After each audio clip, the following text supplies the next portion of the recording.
Selamat pagi Bapak Ibu Saudara sekalian, jemaat yang terkasih Gereja Baptis Indonesia Banyumanik. Saat ini kita akan bersama-sama memulai ibadah kita pada pagi hari ini.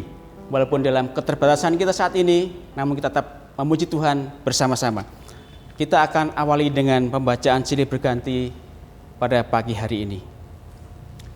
Karena itu, matikanlah dalam dirimu segala sesuatu yang duniawi, yaitu percabulan, kenajisan, hawa nafsu, nafsu jahat, dan juga keserakahan yang sama dengan penyembahan berhala. Semuanya itu mendatangkan murka Allah atas orang-orang durhaka. Dahulu kamu juga melakukan hal-hal itu ketika kamu hidup di dalamnya. Tetapi sekarang, buanglah semuanya ini, yaitu marah, geram, kejahatan, fitnah, dan kata-kata kotor yang keluar dari mulutmu. Jangan lagi kamu saling mendustai, karena kamu telah menanggalkan manusia lama serta kelakuannya. Dan telah mengenakan manusia baru yang terus-menerus diperbarui untuk memperoleh pengetahuan yang benar menurut gambar kaliknya. Amin. Kita akan menaikkan pujian Pujilah Allah Bapa yang Maha Kuasa dari NP nomor 15.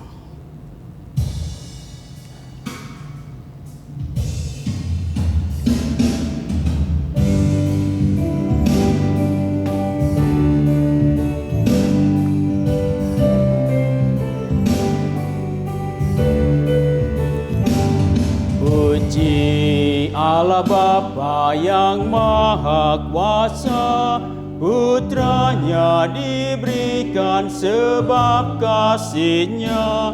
Al-Masih disalib demi yang sesat, terbukalah pintu menuju selamat. Puji yang mulia, hai dengar sabdanya. Puji yang mulia, giranglah manusia. Marilah menghadap yang Maha Kudus, di antar putra Allah Sang Penebus.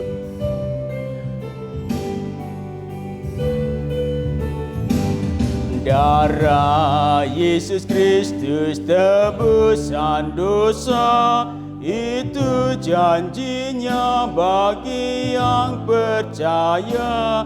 Yang paling durhaka bila bertobat, di saat itulah beroleh selamat. Puji yang mulia, hai dengar sabdanya. Puji yang mulia, giranglah manusia.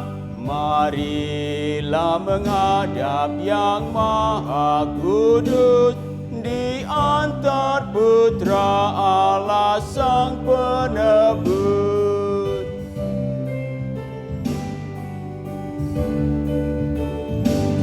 Besar janji Allah, besar karyanya, besar sukacita dalam putranya. Puncak sukacita tak terkatakan ketika kita pandang wajah Tuhan. Puji yang mulia, hai dengar sabdanya. Puji yang mulia, geraklah manusia. Marilah menghadap yang Maha Kudus, di antar putra Allah Sang Penebus.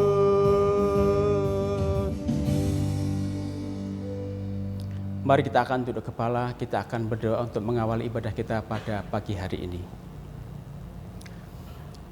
Maha besar Engkau Tuhanku, mengucap syukur atas segala sesuatu yang telah terjadi atas hidup kami. Engkau yang senantiasa memberikan kepada kami damai sejahtera, sukacita. Engkau yang senantiasa Tuhan menolong kami dalam kegiatan kami, kehidupan kami hari lepas hari. tangan Tuhan tidak pernah meninggalkan kami. Kasih-Mu sungguh ajaib bagi kami Tuhan. Saat itu Tuhan, kami akan masuk dalam saat ibadah kami pada pagi hari Tuhan. Biarlah Tuhan akan pimpin kami, berkati kami.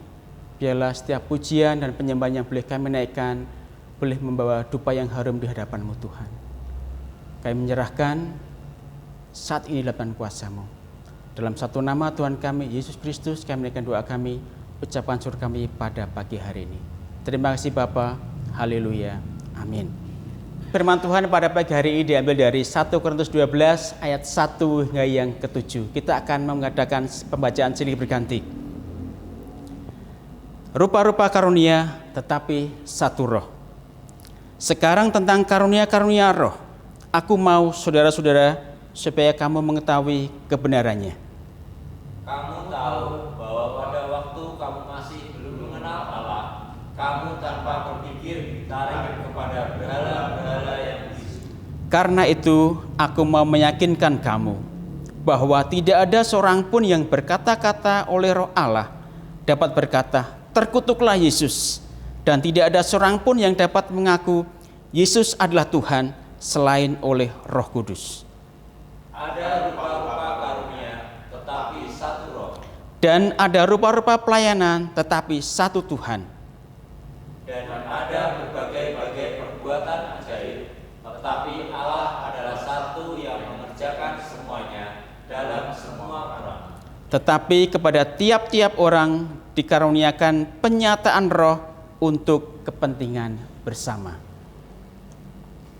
Bapak Saudara, sebelum firman disampaikan oleh hambanya Pendeta Eka Kristianto, kita kembali akan memuji Tuhan untuk kita mempersiapkan diri kita masuk dalam saat firman Tuhan disampaikan.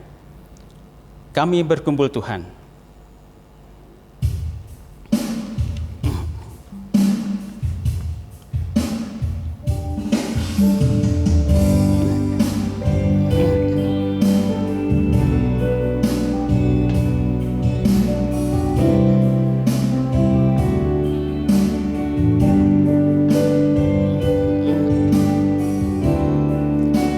Biar belas kasihan-Mu Bapa penuhi hati kami, curahkan kuasa Roh Kudus, api kemuliaan-Mu membakar hati yang rindu untuk melayani-Mu sampai seluruh negeri ini, sampai seluruh bumi ini dipenuhi api kemuliaan-Mu. Sekali lagi, biar belas kasihan-Mu Bapa, biar belas kasihan-Mu Bapa penuhi hati kami, curahkan kuasa Roh Kudus, api kemuliaan-Mu membakar hati yang rindu untuk melayani-Mu sampai seluruh negeri ini, sampai seluruh bumi ini dipenuhi api kemuliaan-Mu.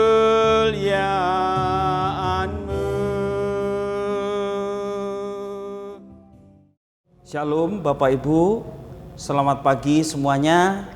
Kiranya Bapak Ibu Saudara sekalian dalam kondisi baik dan sehat. Saat ini masih kita beribadah di rumah masing-masing. Dan saya akan menyampaikan kebenaran firman Tuhan. Biarlah firman ini boleh memberkati kita sekalian. Sebelum saya menyampaikan kebenaran firman Tuhan di hari ini bertepatan dengan hari Pentakosta. Dalam tradisi gereja, hari Pentakosta adalah hari turunnya Roh Kudus. Kita akan terlebih dahulu bersama-sama berdoa untuk minta pimpinan Tuhan supaya setiap kita boleh diberkati oleh kebenaran firman Tuhan.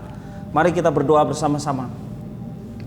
Tuhan Allah Bapa di sorga, Tuhan yang kami puja, kami sembah di dalam nama Tuhan Yesus Kristus, Tuhan kekasih jiwa kami.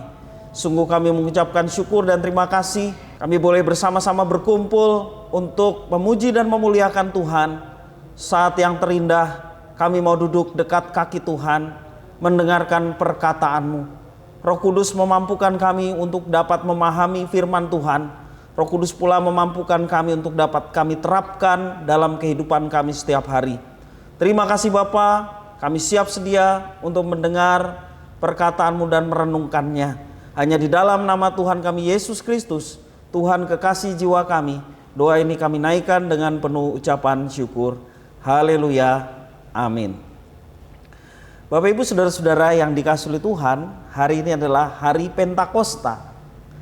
Apa yang telah dijanjikan Tuhan selagi dia bersama-sama dengan muridnya sebelum dia mati, bangkit dan naik ke sorga, menyediakan tempat bagi setiap orang percaya. Dia berjanji kepada murid-muridnya. Di dalam Yohanes 14 ayat yang ke-16 dia mengatakan, Aku akan meminta kepada Bapa seorang penolong yang lain, dan ia akan menyertai kamu selama-lamanya.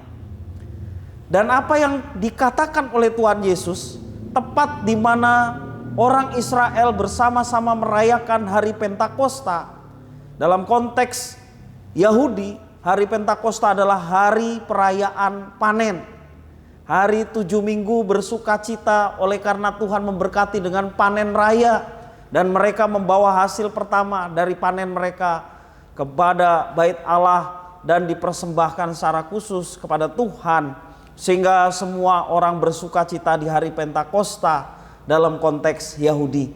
Semua orang dari penjuru dunia dalam waktu itu, konteks waktu itu, datang bersama-sama berkumpul di Yerusalem. Maka kalau kita membaca di dalam Kisah Para Rasul pasal 2, ada berbagai macam orang dari daerah-daerahnya datang ke Yerusalem. Dan itulah cara Tuhan untuk menggenapi janjinya tepat di hari Pentakosta. Sehingga di zaman gereja hari Pentakosta selalu diidentikan dengan hari turunnya Roh Kudus. Ya, persamaannya adalah hari sukacita karena diberkati Tuhan dengan panen raya, itu konteks Yahudi.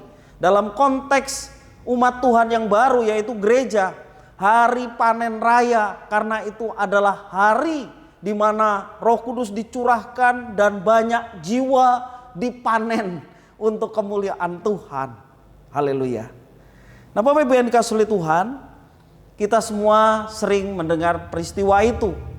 Tetapi pertanyaannya, adakah kita sudah mendapatkan Roh Kudus dan mengalami kehidupan bersama dengan Roh Kudus?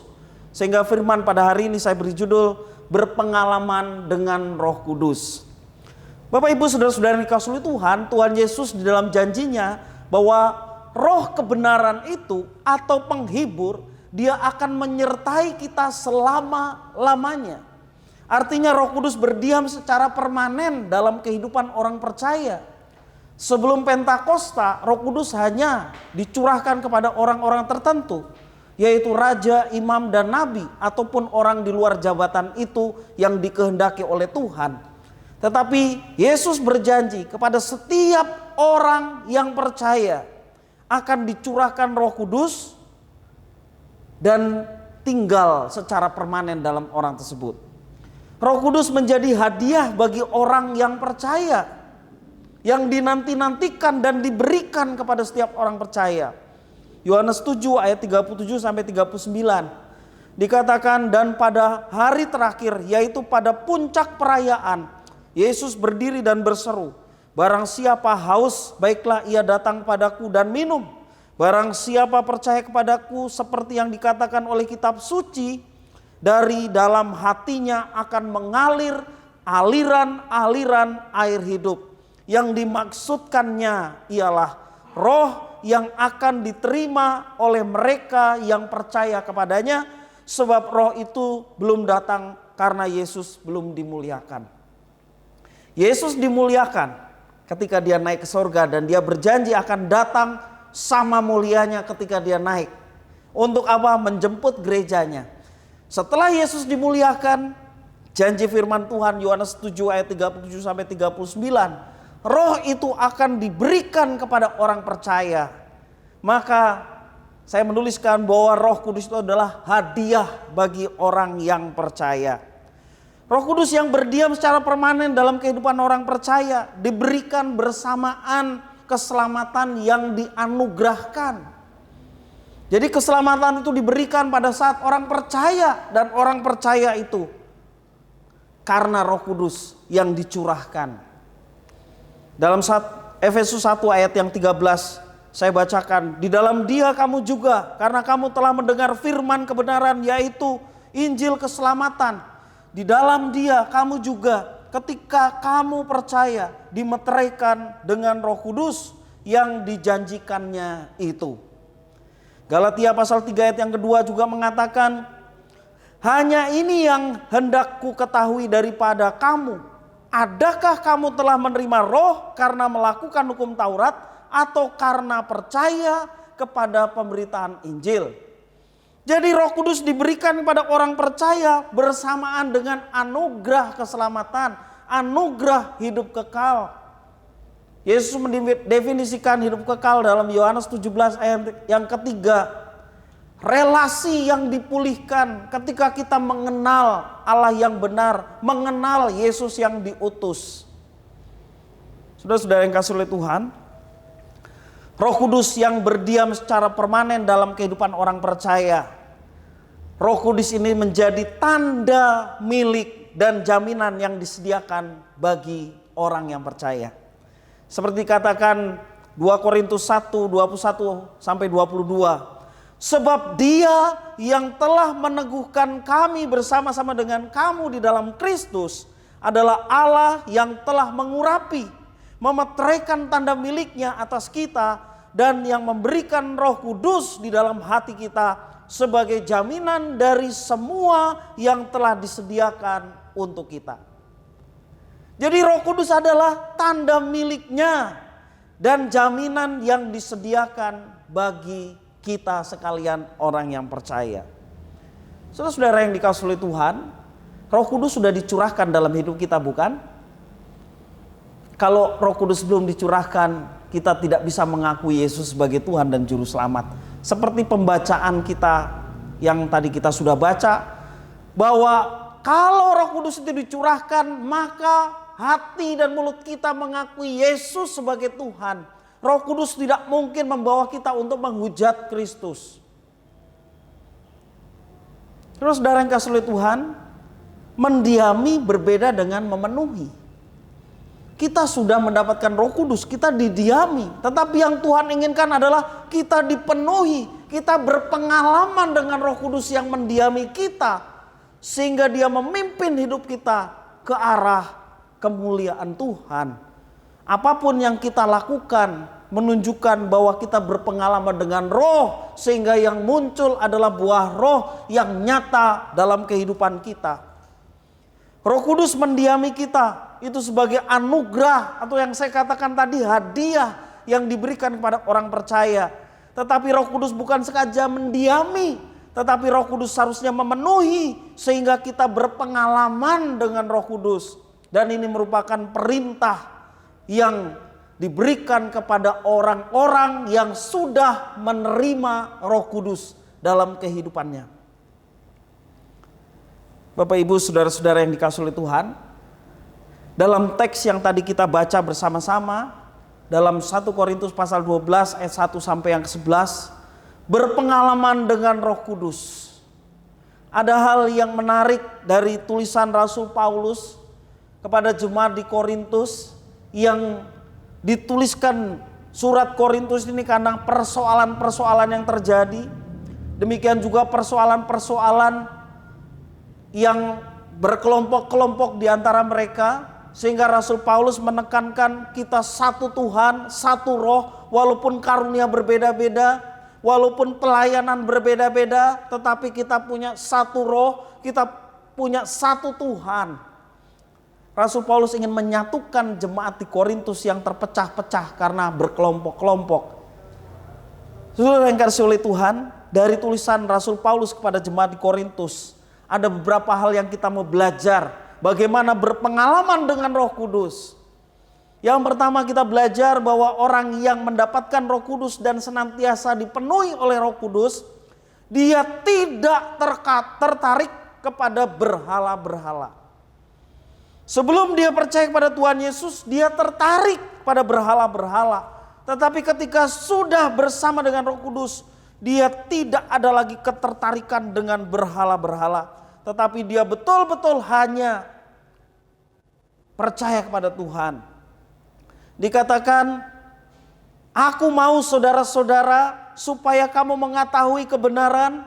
Kamu tahu bahwa pada waktu kamu belum mengenal Allah, artinya belum dicurahkan Roh Kudus, kamu tanpa berpikir tertarik kepada berhala-berhala yang bisu. Jadi saudara-saudara yang kasih oleh Tuhan, orang yang sudah dapat Roh Kudus tidak lagi tertarik dengan hal yang lama yang dia miliki, yang sebelumnya ada ketertarikan, keterikatan dengan berhala-berhala. Saudara-saudara, mungkin kita berkata, aku tidak menyembah patung, aku tidak memelihara patung ataupun jimat-jimat.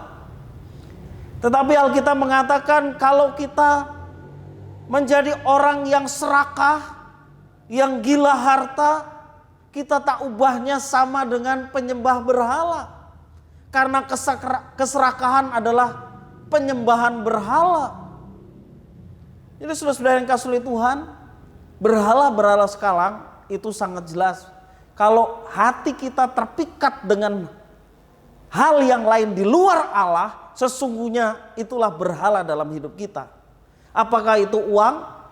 Kalau zaman sekarang milenial, apakah itu internet, media sosial, ataupun hal-hal yang membuat kita tertarik lebih daripada Tuhan?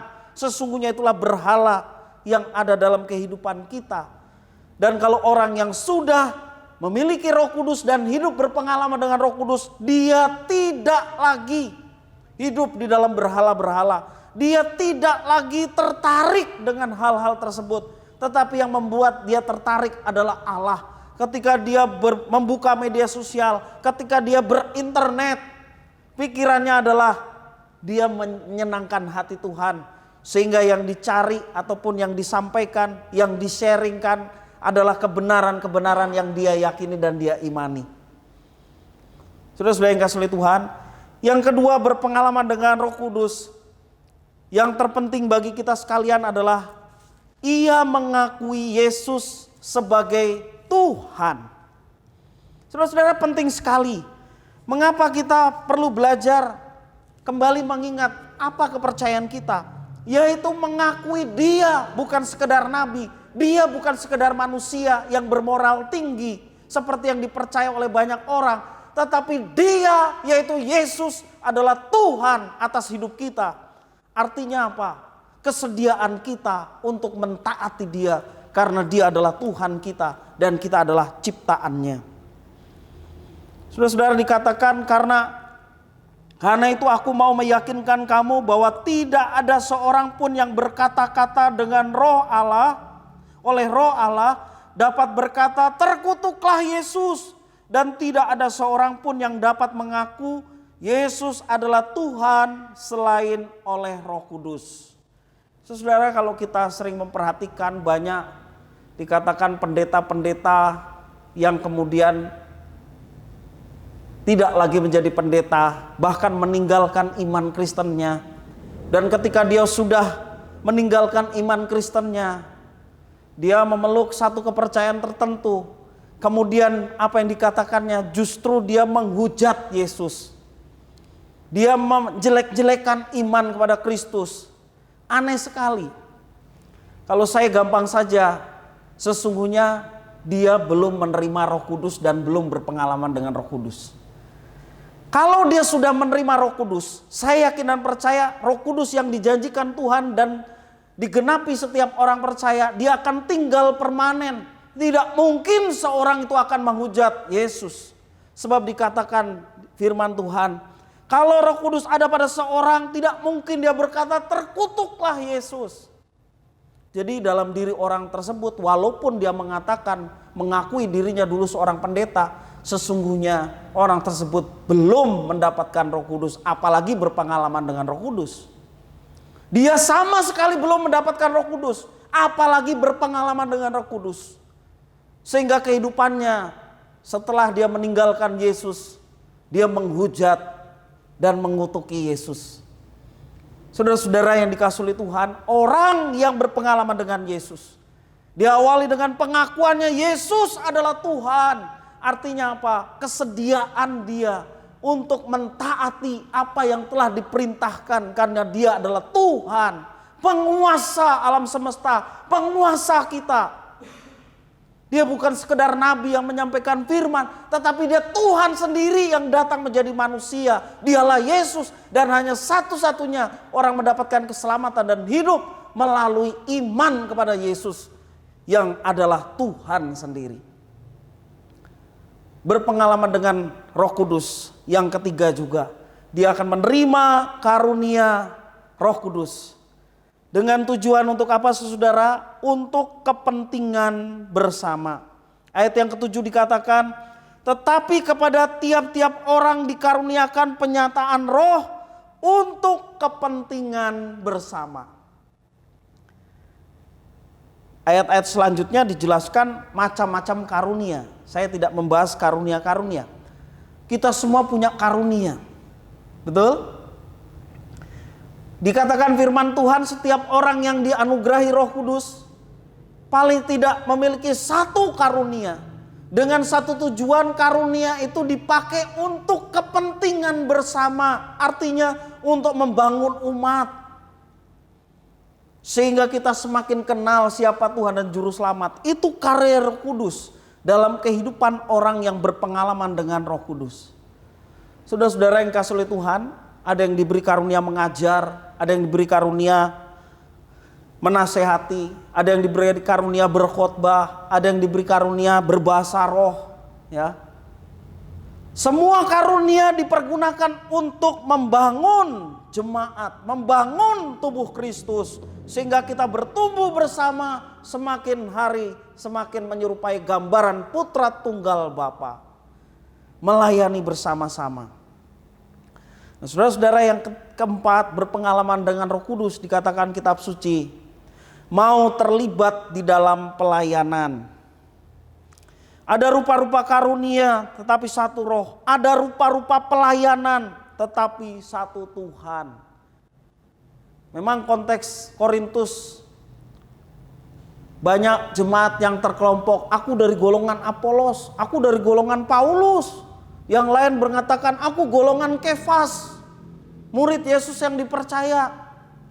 Kalian golongan Kefas, Paulus, Apolos, aku golongan Yesus. Masing-masing membanggakan. Rasul Paulus menegaskan berbagai macam karunia, berbagai macam pelayanan. Tapi ingat, kita punya satu roh yang menganugerahkan pada kita. Kita punya satu Tuhan yang memberikan kita kepercayaan untuk melayani. Jadi saudara-saudara yang dikasihi oleh Tuhan, orang berpengalaman dengan Roh Kudus, dia siap sedia melayani. Ketika dia dipercaya, ya saya siap melayani. Jadikan pelayanan itu bukan beban, tapi pelayanan itu kehormatan yang dipercayakan Tuhan atas kita sekalian. Kalau dijadikan beban, rasanya kita begitu berat. Kalaupun kita melakukannya hanya sekedar jadwal yang sudah diberikan oleh si ibadah atau gereja. Tetapi kalau kita menjadikan itu satu kehormatan, kita menyiapkan segala sesuatunya dengan baik. Kita melayani dengan segenap hati untuk kemuliaan Tuhan, bukan untuk kemuliaan saya. Karena Tuhan yang layak dimuliakan, yang sudah memberkati kita. dengan satu tujuan, setiap karunia, setiap pelayanan untuk bertumbuh bersama, untuk kepentingan bersama, bukan untuk kepentingan pribadi. Kepentingan bersama artinya kita rindu bertumbuh bersama. Bapak Ibu Saudara yang dikasihi oleh Tuhan, kalau kita belum terlibat dalam pelayanan dan kita mengakui bahwa kita adalah Kristen, Roh Kudus dicurahkan dalam hidup kita, saat ini waktunya kita mau terlibat dalam pelayanan.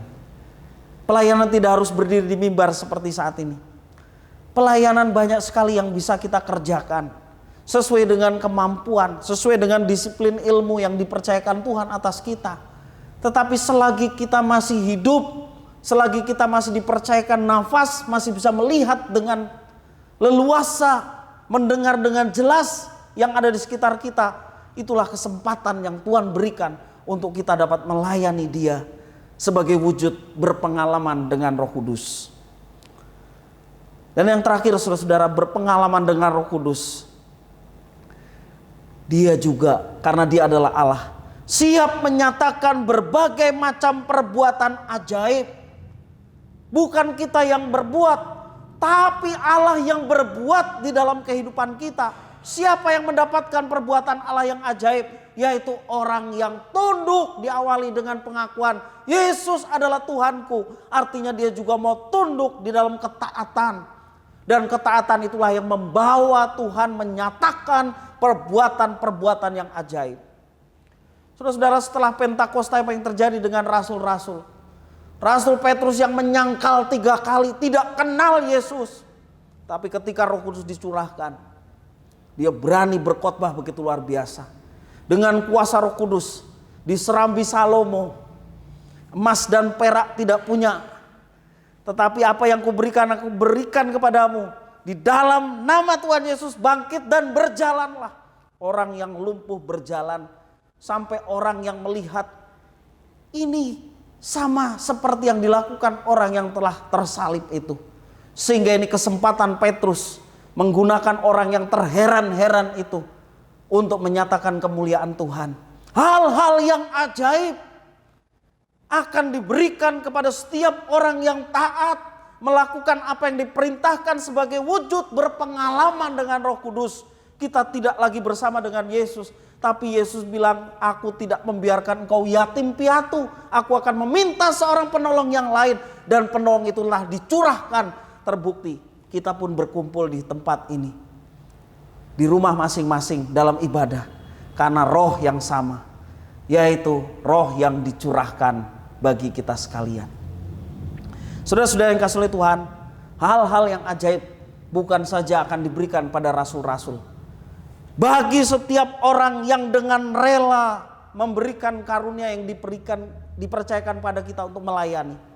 Dengan rela mentaati apa yang diperintahkan Tuhan, bukan karena beban, bukan karena jadwal, tetapi karena kehormatan yang dipercayakan Tuhan atas saudara dan saya.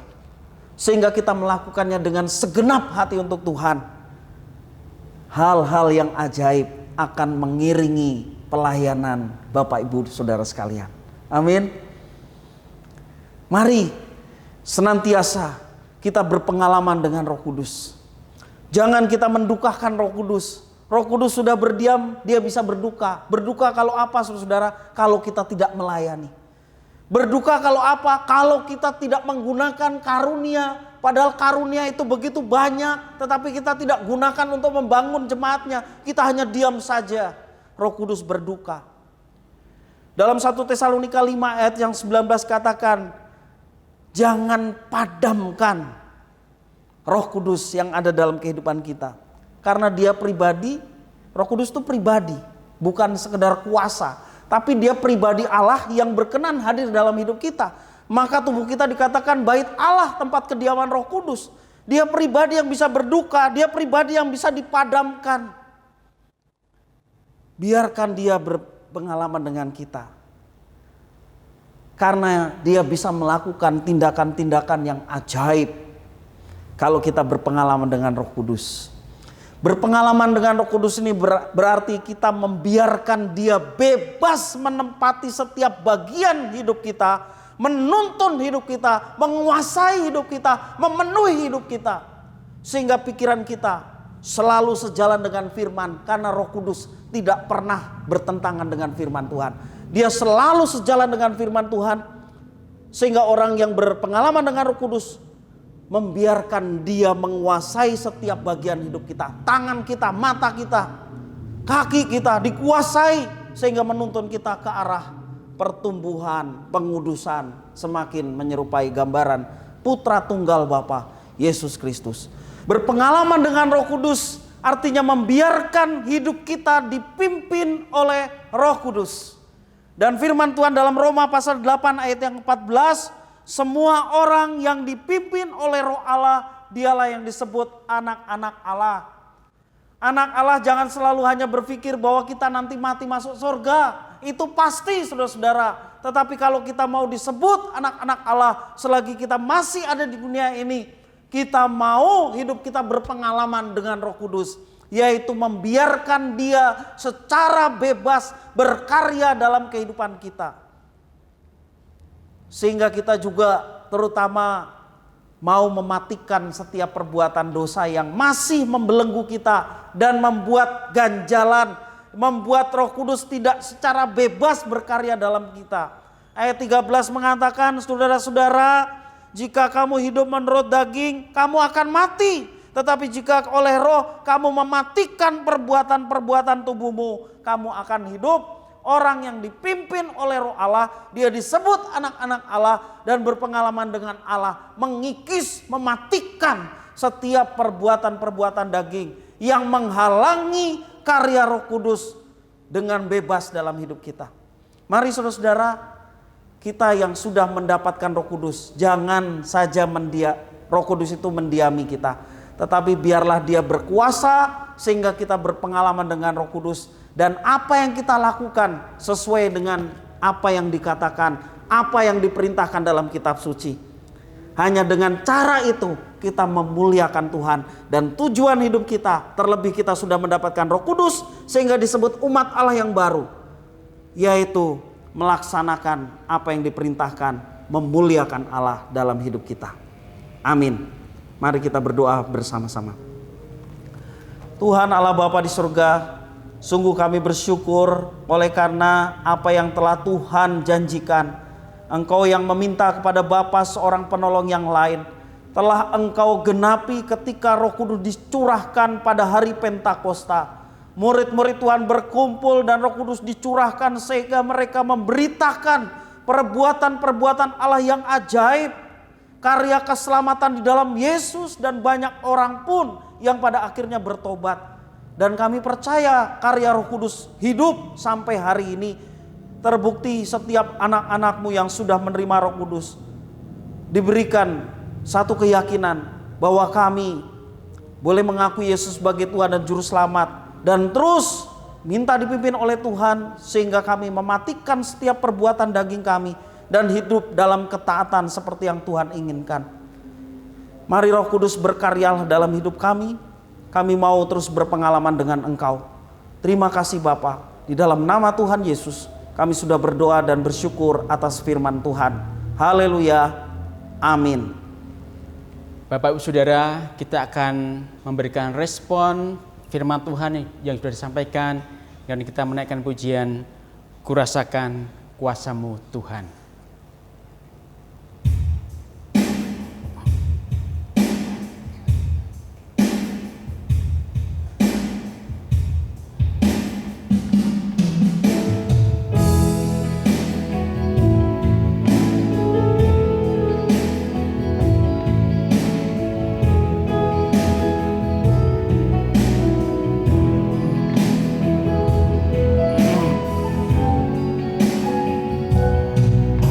Rasakan kasih-Mu Tuhan, ku rasakan kuasa-Mu Tuhan, ku rasakan kasih kuasa Roh Kudus, ku rasakan kehadiran-Mu. Curahkanlah kuasa-Mu Tuhan. Mujizat terjadi di tempat ini. Curahkanlah kuasa-Mu Tuhan. Mujizat terjadi sekarang ini. Sekali lagi kita dengan pujian ini. Ku rasakan kasih-Mu Tuhan. Ku rasakan kuasa-Mu Tuhan. Ku rasakan kasih kuasa Roh Kudus. Ku rasakan kehadiran-Mu. Curahkanlah kuasa-Mu Tuhan. Mujizat terjadi di tempat ini.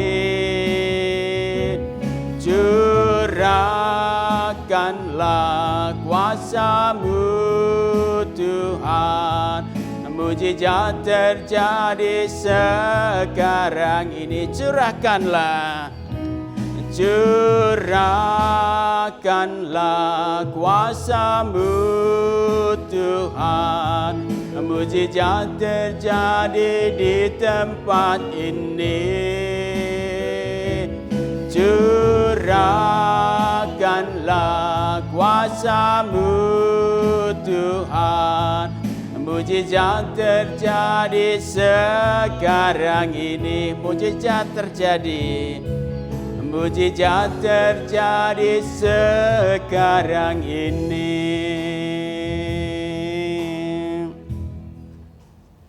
Bapak Ibu Saudara, setelah firman ditaburkan, kita akan memberikan yang terbaik buat Tuhan. Kita akan memberikan persembahan dan perpuluhan kita kepada Tuhan. Dan kita akan iringi pujian kasih-Nya seperti sungai.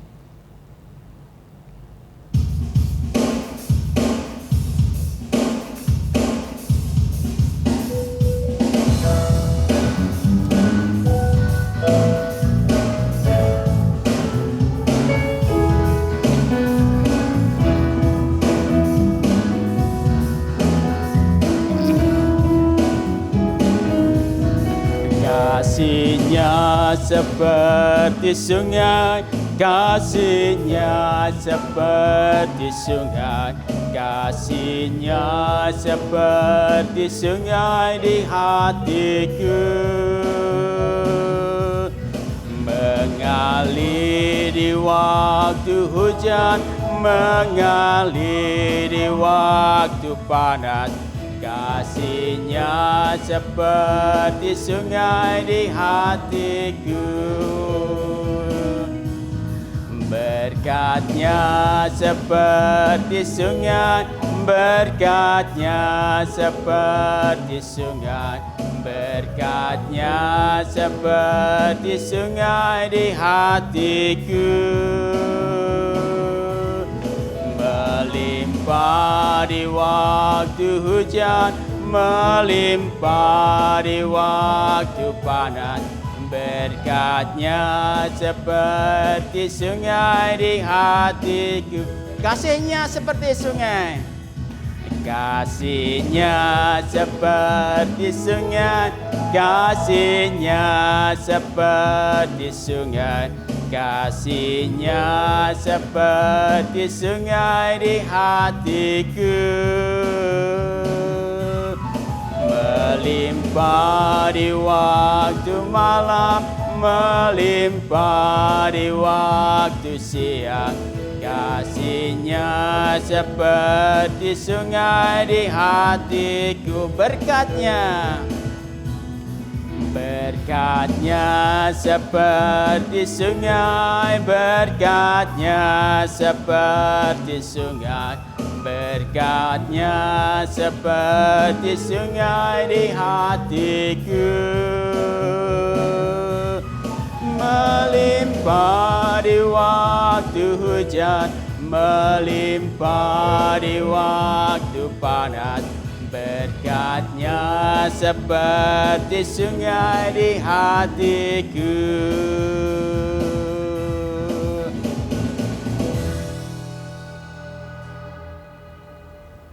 Bapak Ibu, saudara-saudara sidang jemaat yang dikasihi oleh Tuhan, sampailah kita di penghujung ibadah kita pada hari ini dalam rangka memperingati hari Pentakosta. Di akhir ibadah ini saya ingin menyampaikan beberapa pengumuman yang perlu Bapak Ibu saudara sekalian ketahui. Yang pertama, mungkin Bapak Ibu saudara sekalian sudah mengetahui bahwa pemerintah melalui Kementerian Agama telah memperbolehkan tempat-tempat ibadah termasuk gereja digunakan kembali untuk beribadah karena kerinduan umat beragama untuk kembali hidup normal. Namun tentu saja ketika kita bisa beribadah kembali di tempat ini, ada protokol dari pemerintah yang mesti kita taati.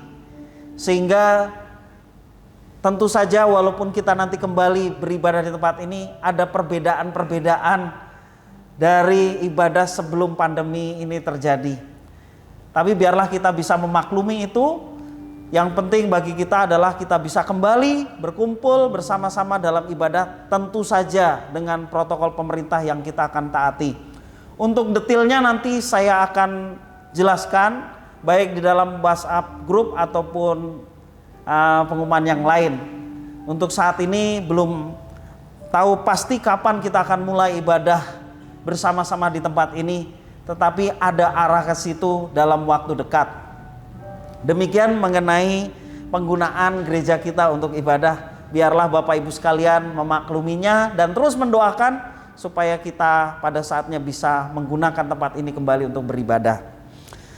Bapak Ibu saudara yang dikasihi Tuhan, juga Bapak Ibu berkaitan mengenai persembahan, seperti biasa ada 3 cara. Silahkan Bapak Ibu yang sudah menyiapkan dapat memberikan dengan cara memanggil tim untuk datang ke rumah, atau saudara bisa datang ke gereja dan memberikan uang persembahan melalui kotak yang sudah disediakan, atau mentransfer ke nomor rekening gereja yang tertulis di dalam layar kaca Bapak Ibu saudara sekalian.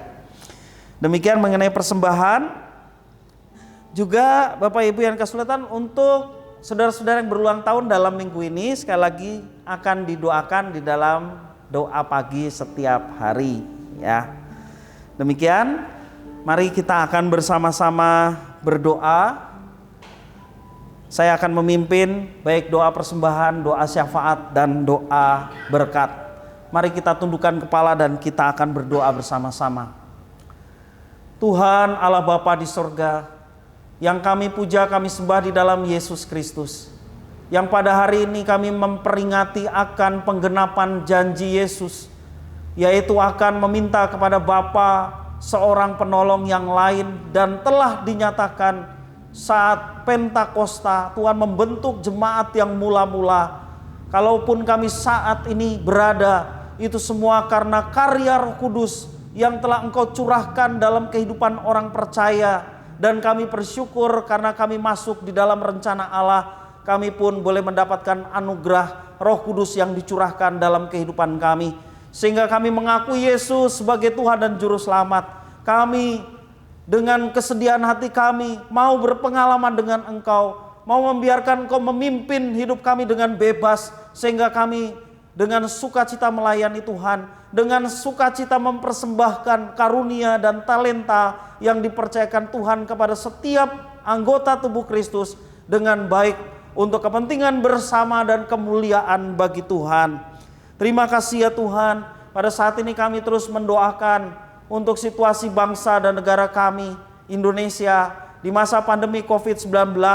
Tuhan memberkati, walaupun saat ini kami mengucap syukur, ada banyak orang-orang yang telah terinfeksi dan telah menjadi sembuh, semua karena berkat anugerah Tuhan.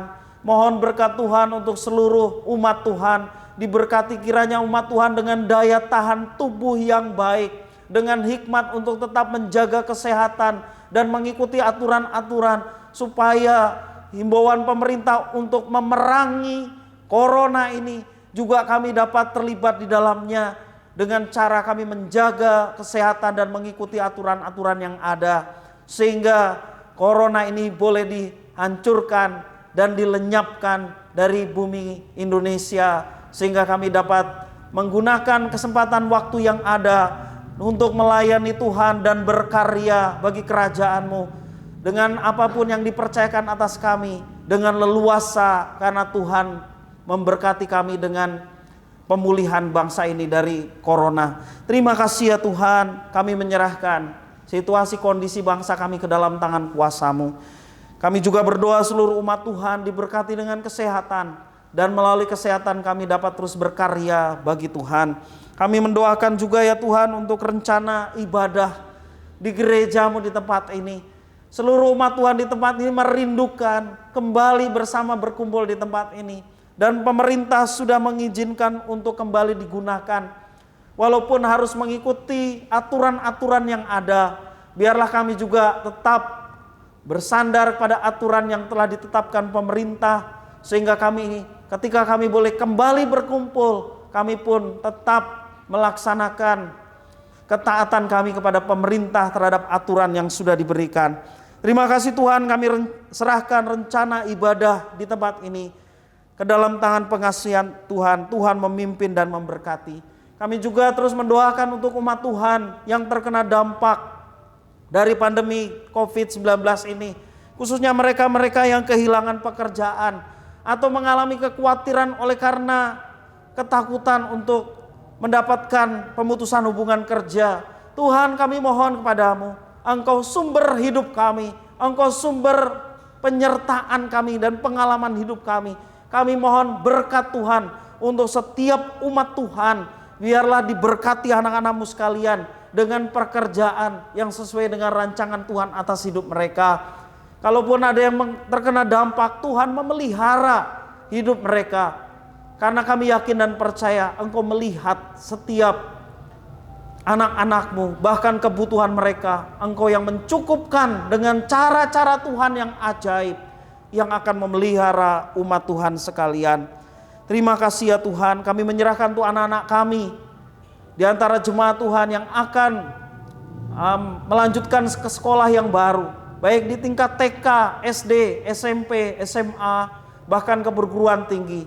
Kami mohon berkat Tuhan, Kau berikan kemudahan, Kau berikan kelancaran kepada setiap anak-anak kami dan orang tua yang mencarikan sekolah buat anak-anaknya.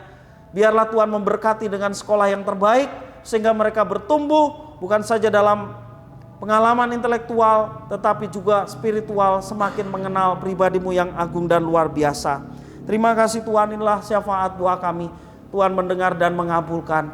Kami serahkan juga persembahan umat Tuhan. Engkau memberkati setiap tangan yang memberi dengan sukacita, baik persembahan maupun persepuluhan umat Tuhan. Dan biarlah apa yang mereka persembahkan menjadi hormat kemuliaan bagi Tuhan. Engkau yang melihat ketulusan hati mereka, Engkau yang memberkati dengan berkat yang berkelimpahan yang dari Tuhan. Terima kasih Tuhan, inilah doa permohonan kami, dengarlah dan kabulkanlah sesuai dengan rencana Tuhan bagi kami sekalian. Bapak Ibu Saudara yang dikasihi Tuhan, ibadah kita telah selesai. Saat ini angkatlah tanganmu dan terimalah berkat Tuhan. Semoga Allah sumber pengharapan memenuhi kamu dengan segala sukacita dan damai sejahtera di dalam iman kamu, supaya oleh kekuatan Roh Kudus kamu berlimpah-limpah dalam pengharapan. Terima kasih Bapa, di dalam nama Tuhan Yesus kami berdoa dan bersyukur. Haleluya, amin. Bapak Ibu Saudara, kita sudah sampai pada penghujung ibadah kita pada pagi hari ini. Kita akan akhiri ibadah kita dengan kita menaikkan pujian Ku di Tangan-Mu.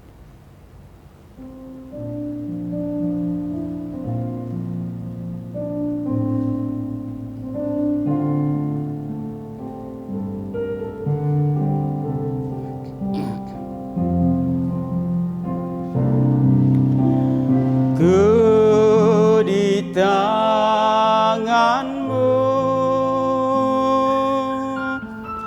ku di hati-Mu, di pikiranku, di rencana-Mu, tak pernah ku sendiri.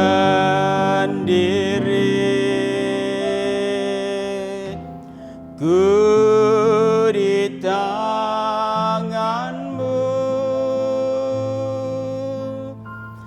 ku di hati-Mu, di pikiran-Mu, di rencana-Mu, tak pernah ditinggalkan.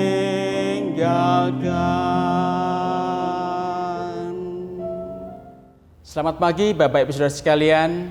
Terima kasih untuk firman yang disampaikan. Ibadah kita pada pagi hari ini biarlah menjadi berkat bagi kita semuanya.